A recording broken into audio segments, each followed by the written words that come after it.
সুপ্রিয় দর্শক, আসসালামু আলাইকুম। দেশের চলমান পরিস্থিতিতে একটি বিশৃঙ্খল অবস্থা বিরাজ করছে। এই যে বিশৃঙ্খল অবস্থা বিরাজ করছে, এর মধ্যে অনেক সংগঠন, অনেক মানুষ একটা ক্রিয়াশীল ভূমিকা হিসেবে কাজ করছে। এরই মধ্যে অন্যতম হলো যে একটি হিন্দুত্ববাদী সংগঠন, যেটি ইসকন। ইসকনের কয়েকজন নেতা মিলে যে সম্মিলিত সনাতনী জাগরণ জোট যেটি করেছে, এর মাধ্যমে বেশ কিছু বিশৃঙ্খলা দেখা গেছে। যখন চিন্ময় কৃষ্ণ দাসকে গ্রেপ্তার করা হলো, তার গ্রেপ্তারকে নিয়ে একটি বড় ধরনের সংঘর্ষ হলো, যেখানে একজন মারাও গেলেন।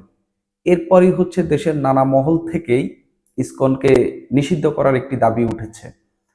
যেহেতু এটি একটি মুসলিম প্রধান দেশ এবং একটি হিন্দুত্ববাদী সংগঠন যখন এরকম একটি বিশৃঙ্খল পরিস্থিতি তৈরি করেছে, এটি নিয়েই নানা মহল থেকে নানা মানুষ যারা সমাজে প্রভাব তৈরি করতে পারে, সেই সব জায়গা থেকে কিন্তু এই ইসকনকে নিষিদ্ধের একটি দাবি উঠেছে। কিন্তু এই ইসকনকে দাবি এই কিন্তু এই ইসকনকে নিষিদ্ধের বিষয়ে একমত নয় বিএনপি। বিএনপি ইসকনের নিষেধাজ্ঞা বা ইসকনের উপর কোনো বিধিনিষেধ আরোপ করা হোক, এটি চায় না। আমরা দেখলাম প্রধান উপদেষ্টার সঙ্গে বিএনপির মহাসচিব মির্জা ফখরুল ইসলাম আলমগীর সহ 5 সদস্যের একটি দল প্রধান উপদেষ্টার সঙ্গে বৈঠক করেছেন। সেখানে তারা স্পষ্ট জানিয়ে দিয়েছে যে ইসকনের তারা নিষেধাজ্ঞা চায় না। তারা ইসকনকে ডেকে যে চলমান পরিস্থিতি চলছে সেগুলোর একটি সমাধান চায়। এই বিষয়টি রিপোর্ট করেছে প্রথম আলো। তাদের রিপোর্টে উল্লেখ করা হয়েছে যে তারা সূত্রের মাধ্যমে জেনেছে যে বৈঠকে সনাতন ধর্মাবলম্বীদের সংগঠন ইসকন ও বাংলাদেশ সম্মিলিত সনাতনী জাগরণ জোটের মুখপাত্র চিন্ময় কৃষ্ণ দাস ব্রহ্মচারীর গ্রেপ্তারের প্রসঙ্গ ওঠে। তাকে গ্রেপ্তারের কারণ জানতে চান বিএনপির নেতারা, যারা সেখানে বৈঠকে গেছেন, তারা এই কারণ জানতে চান। একই সঙ্গে সারা দেশে যে একটি দাবি উঠেছে যে ইসকনকে নিষিদ্ধ করার বিষয়ে, সেটির বিপক্ষে তারা মত দিয়েছে যে এর সঙ্গে বিএনপি দ্বিমত জানিয়েছে, বরং তারা ইসকনকে আলোচনায় ডেকে শান্তিপূর্ণ সমাধানের দিকে যাওয়ার পরামর্শ দিয়েছে।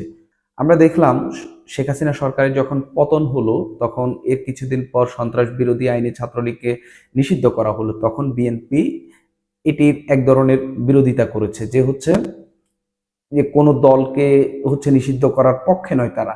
এরপরে যখন আওয়ামী লীগকে নিষিদ্ধ করার কথা উঠছিল দেশে, তখন তারা এর বিরোধিতা করেছিল। একই সঙ্গে জাতীয় পার্টি নিয়ে যেসব আলোচনা হচ্ছিল, সেসবেরও তারা বিরোধিতা করছিল। অর্থাৎ এই যে দীর্ঘ 15 বছরের শাসন আমলে শেখ হাসিনা যা যা করেছে, বিএনপি কিন্তু সেসব ভুলে গিয়ে বা ভিন্ন রাজনীতিক একটি প্রেক্ষাপটে বা ভিন্নভাবে রাজনীতি করার উদ্দেশ্যে হয়তো আওয়ামী লীগ এবং ছাত্রলীগকে নিষিদ্ধ করার বিপক্ষে তারা মত দিয়েছে। কিন্তু এখন যখন আমরা দেখলাম যে দেশে ইসকন বা এই সম্মিলিত সনাতনী জাগরণ জোট নিয়ে যে একটি পরিস্থিতি বিরাজ করছে এবং মুসলিম প্রধান দেশ হিসাবে এখানে কিন্তু এই হিন্দু ধর্মাবলম্বীদের এই সংগঠনটিকে যখন নিষিদ্ধ করার দাবি উঠেছে, তখনও বিএনপি এর বিরুদ্ধে মত দিয়েছে। বিএনপি আসলে মূলত চাচ্ছে কি? বিএনপি বলতেছে যে তারা এর মাধ্যমে, যেহেতু এটি হিন্দুদের একটি সংগঠন, এটি নিষিদ্ধ করা হলে এক ধরনের যে বিভাজন সেটি তৈরি হতে পারে। তারা সেই বিভাজনটি চায় না। একই সঙ্গে আমরা দেখলাম যে যখন আওয়ামী লীগকে নিষিদ্ধ করার কথা হচ্ছিল, তখন তারা এর বিপক্ষে মত দিয়েছে। বিএনপি যে ইসকনের নিষেধাজ্ঞা চায় না, প্রথম আলো তো এটি একটি সূত্রের বরাত দিয়ে বলেছে। বিএনপি যে ইসকনের নিষেধাজ্ঞা চায় না, এটি মির্জা ফখরুল ইসলামের আলমগীরের বক্তব্য স্পষ্ট। তিনি যখন যমুনায় মিটিং করে বের হলেন, এরপরে সাংবাদিকরা তাকে ঘিরে ধরেছেন। সেখানে নানান প্রশ্ন করা হয়। সেখানে তিনি বলেছেন যে দেশে যেন কোনো রকম অবস্থার সৃষ্টি না হয় যার মধ্য দিয়ে বিভাজন সৃষ্টি হয়। অর্থাৎ তিনি বলছেন যে ইসকনকে নিষেধাজ্ঞা দেওয়া হলে এর মধ্য দিয়ে একটি বিভাজন সৃষ্টি হতে পারে এবং সংখ্যালঘু এবং সংখ্যাগরিষ্ঠ যারা রয়েছে এর মধ্যে একটি বিভাজন সৃষ্টি হতে পারে। তিনি বলছেন যে এখন আমাদের প্রয়োজন জাতীয় ঐক্য। তিনি এটাকে সব দল, সব মত এবং সব ধর্ম নির্বিশেষে তিনি একটি জাতীয় ঐক্যের কথা বলছেন। এখন বিএনপি কেন এই বিষয়ে দ্বিমত জানাচ্ছে? ইসকনকে নিষিদ্ধ করলে তাদের কি অসুবিধা?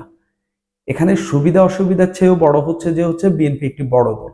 তাদেরকে মোটামুটি সবাইকে নিয়ে রাজনীতি করতে হবে এবং তাদের ভোট ব্যাংক যেটি রয়েছে সেটি মানে এই পরিবর্তিত পরিস্থিতির মধ্যে যতটুকু বাড়িয়ে নেওয়া যায় এবং একটি উদারপন্থী রাজনীতির নিদর্শন রেখে তারা যদি এটা বাড়িয়ে নিতে পারে এবং হিন্দু ধর্মাবলম্বীদের মনে যদি তারা প্রবেশ করতে পারে এবং নতুন করে ভোট বা ভোটার তৈরি করার একটি বিষয় হয়ে দাঁড়াতে পারে তাদের জন্য এবং তাদের ভোট বাড়তে পারে এর মাধ্যমে। আমরা দেখলাম যখন আওয়ামী লীগকে নিয়ে তারা সরকার যখন নিষিদ্ধ মানে সরকার বা বৈষম্য বিরোধী ছাত্র আন্দোলন যখন আওয়ামী লীগকে নিষিদ্ধর কথা বলছিল তখন বিএনপি এর বিপক্ষে অবস্থান নিয়েছে। সেই সময় আমরা দেখলাম যে অনেকেই বিএনপির এই সিদ্ধান্তকে অনেকেই সমর্থন জানিয়েছে। আওয়ামী লীগের লোকেরাও বিএনপির এটিকে সাধুবাদ জানিয়েছে। সেই ক্ষেত্রে বিএনপি কিন্তু নানা জায়গায় নানান ভোটারদেরকে আকৃষ্ট করার জন্য এরকম কিছু প্রচেষ্টা চালিয়ে যাচ্ছে বলে মনে করা হচ্ছে। একই সঙ্গে তারা যেহেতু জাতীয় ঐক্যের কথা বলছে, তারা চাচ্ছে যে সবাইকে নিয়েই দেশের এই পরিবর্তিত পরিস্থিতির মধ্যে যাতে দেশ এগিয়ে যায় সেটি তারা হয়তো চাচ্ছে বলে মনে হচ্ছে। সুপ্রিয় দর্শক, আজ এই পর্যন্তই।